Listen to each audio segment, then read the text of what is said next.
ye muka lobi tanga yoki bango balobi ke ngai ngana ajo ngana komi na ngona bota et puis asekaki makasi koseko ezaki bango pe bayoki ha koseko ezaki ya songi songo ezaki ya mape ironie aventure alobi ngai sana ngana bota botika kusakana bino bozo sakana dona ndeko seka wana bango bayoki continue tango bayoki wana sikoyo bakonti yango pe bayambaki bango après wana nde andi azali toujours na batu visiter wana de tango amunika we baba bimele babi yo seki abitela seki na mate babi kokosa te toyoki yo osekaki me yebaka ke mbulu eza ko na ta oyo kokumba nini mwana de batango balekaki na bango kote balekaki ville bazao kende Abraham atali bango abe bino boza na kopi mususu kaka poni bozo kende na ville oyo kotoyo aboke ville zo kende kuna lokola yo to moni oza na mbamba na biso tika to yebiso ka secret yango pe kaka sikoyo tozo kende kotumba ville na pasema sumo ezo leka kuna na ville wana ko ezali nini somo na komo Sodomo na Gomora za open sikoyo Abraham yoki yango susi sali abi my god ngai pe kuna na zana family na ngaza kuna nani lot azala kuna abi bo siko bilo zo kutumba ona bo siko so ina vi pase lot paza ko sambela Abraham paza ko sambela Abraham prophet ko yuko na pemena Abraham ete soko binzambe te Abraham azaki moteya makasi un grand évangéliste na wana na un grand prophète abi bo siko so 50 batu baza kuna est-ce que okobikisa quand même batu yango ko bi okutumba la ville qu'est-ce que tu vas faire Banjelu balobi na ke soki batu 50 baza kuna ville ngesile kotumba mali susu te abi okay bon soki 40 batu baza kuna abi soki 40 batu baza kuna batamala mu ville ngopeto kotumba yango te okay abi nazo tumisa nzambe pe atona bakesa na bebe siko bon soki 30 kaka baza wana abi na 30 na pe tokotumba te abi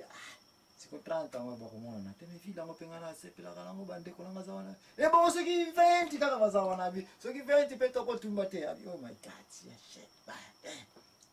donc alors ça va calculer bande ko ba relation na epe kuna tali abi soki bo iko limsa ga dernière question ka yango na zango est-ce que nzambe pe pona nini siko ko iko tumba ka ville na bata malamu pe bazana kata ville nazuka ka desio ko tumba ville donc na bata malamu vraiment nzambe ko linga ka ba kufa ka likolo ya mabe ya bata général nde babi we bon soki 10 ka baza wana ayo soki 10 wana 10 wana zako sani to ko big sama Abraham kimia ezuye basa sali calcul na mathématique yo comprendre que soki nazui Lot nazui mwasi na ye na 3 na 2 filles na ye na ba mibali na bango na soki bana lisusu na moni 10 wana ça va moyen wana ekoka ba kobika déplacer na kimia shalom ezaki Abraham futu ki dikunzoleleke pisambi la tulu tongolo poto kenepe na mukuse po tozo kusoma kama Sara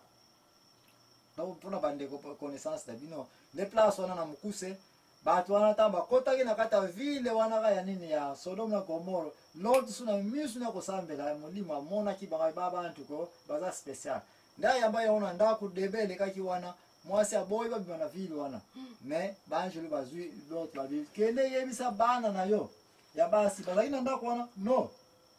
yebisa wamba kende kuna wapi na mibali na wamba kende yebisa mbali na wamba ya et puis bino nyonso bokanga bisaka bomi mokutu eloko te bokima kasi tozotumba ville d'ici 5h du matin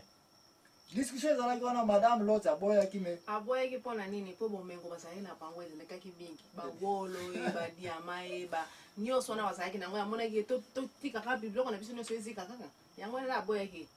nde wana sikoyo baangele batindiki Lot na bana na makasi bokende toza kotumba baiso wana bandeko bokende kotanga na Genèse wana mama ya likambo Lot tanga kimi amikomelaki na ville wana asengaki te parce batile baki na montagne abi na montagne kuna na komikomela te bo permettre na kota ne fiske na ville plus approché et puis botumba ville en tabi ça va tokobikisa yo tokozela yo koma nano kuna sima nde tsafu batia batala na sima te bakende kaka batala bamela kotala na sima te oya kotala na sima mantedi yo compétente nzela madame bazokende mwasi wana akanisi kaka bien ngai babisu yo nyonso natika ngo kabongo vraiment na babiloko nyonso zana ko bomengo nyonso totika ngo kaka donc akokaki kosupporte te ye mpe mwasi wana azalaki mutasuka atourne kaka na boya atourne kaka akomi libanga mungu banga ya mungu sukelaki ye wana ndenge wana famille Lot babikaki lokola Lot mpe ye bimaka na bana mibale kaka ya basi bana nde ya basi bayeko belisa papa mbungu isola tokokata mpo mama Sara na katite le mwana likosa mwasi amelisi papa ne masanga atamboli na ye ayekozwa zemi nanu te yebana kinanu te na jour wana et puis le deuxième jour a signalé petite sœur que oyebi tolingi te papa akufa sankatika so bana ngai na tante na yebi na te so na kozwa zemi to na kozwa zemi te mais poto garder makila papa na msungedi akanda teza diaka le petit sœur yeso amesi papa na sima sanga suba meki lisusu ba on bale sans le savoir jour na kozwa zemi wana ba on bale bazwa ka zemi ba ko bota bana wana bakompona bango bien après tokoya kopesa yango réseau to yeli na makambo oyo parce que na place oyo mama Sara asi azwi promesse ya kobota nini mwana Isaka kasi kanda esalaki ye kaka parce que na wana vanto koma na place oyo mama Ani discussion yiko koya entre Isaka nani entre Sara na Abraham olobakita zaki na misala ya dictature n'est-ce pas mabe kutu toza kozwa répondre na biso tanzo zali kozonga tozobanda na place discussion ba mama bayaka na ona pembeni ya mobali oyo ezali ke mobali ostoki ozoba te kote nyoko kende tika tozwa réponse tanzo zali kozonga nde tozobanda sikoyo ba discussion ya somo oyo yaka na vina mabala. Haleluya, amen.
Mama anizongi sabiso na place to pemela ki na place ni tozali sikoyo. Yeah. To suka ki place zake yo lobi ke ba mama aya msusu baloba kalika balobi makambe ba papa suki ba place eloko ya kosala te. Donc yango sikoto tolo ba sikoyo. Donc yeah, awa sikoyo discussion e makasi parce que mama Sara mo libota te. Ba komiti na komeda ne sikoyo. Nonanta basaka na asaka na nonanta mabuzobota kaka te. Sara zana 90 ans to 90 ans et puis nani Abraham 100 ans. Libota te mokili nyonso baye komona ete Fatima. Eke Abraham akwane kozasuna bo ibango pe mbongo ya somo. Bele. Lot pazaka pemena bango. De place na sikoyo Sara atungisaki Abraham nde moko ya somo na ki dictature moko na no mona mokili te place mwasi azotungisa mbali ke pesa ngai bebe. Bilo ngai bokolo boza pe bongo. Bali fuma ka photo telema photo tambola. Yeah, for example toujours bon pour bali you know. Apesa ka. Pour mobali mtapesa ka mwana. Donc il faut pesa ka mwana na tango zo mona ete. Yes. Exactement. Mobali apesa ka mwana. Ne biloko za koloba pe mama Sara pe yango na yaki na mokiye yango boza ko kosa ka biso batata ko forcer ka biso ke biso to pesa ka bana. Ouais, c'est ça bongo. Réponse boko zo pe lelo oyo ka Abraham apesa ki na Sara ke kene para nzambe mutapesa ka nini? Bana. Yeah. Plaso disu yaki makasi abime yo poko papa prophète osambela ka me yanke nzambe okuta na yo 15 jours apesa biso bébé. Papa Abraham yo pe bo osambela yo pe kene pa nzambe tuna ye pa pesa nini? Mwana oza ko yepa nanga. Les places na Sara bebo ça va ngana na solution. Dictature, n'est-ce pas? ya azalaki nango somo donc mama Sara oyo akoloba yango kaka kuso yango omoni mpe na ntango na biso basi lokola Sara baza mpe mingi basi mingi tomoni mibali na bango baza na moyo ya koloba te oyo ye alobi yango kaka donc soki ye alobi no wana ekozala kaka no makambo wi ezalaka te ya no kaka soki alobi no wana kaka bandaka ndenge wana bénédiction ezalaka te même si ozosala otika penda nasala bokosala boye makambo ekomarche nango te mpona nini opposition ezaka na kati mwasi oyo ye alingi yango kaka donc eza bien te soki yo challenge ezaka na kati bongo eza bien te nzambe alingi biloko wana te mobali azali chef andako mobali wana même si olingi ye te mais na ntango ozaka elongo olingaki ye donc ndima ye na nyonso azali ntango bolinganaki soki azozwa lisusu te ndima ye kaka na ntango azalaki kozwa te akomi kozwa yo sikoyo olingi komona ke mbongo bokomi nango likolo na yo epuis mobali ozorespecte ye lisusu te mpona nini okokosomba super wax no ndenge olingi okokotonga ndako nano na pembeni ndenge olingi okokosala nyonso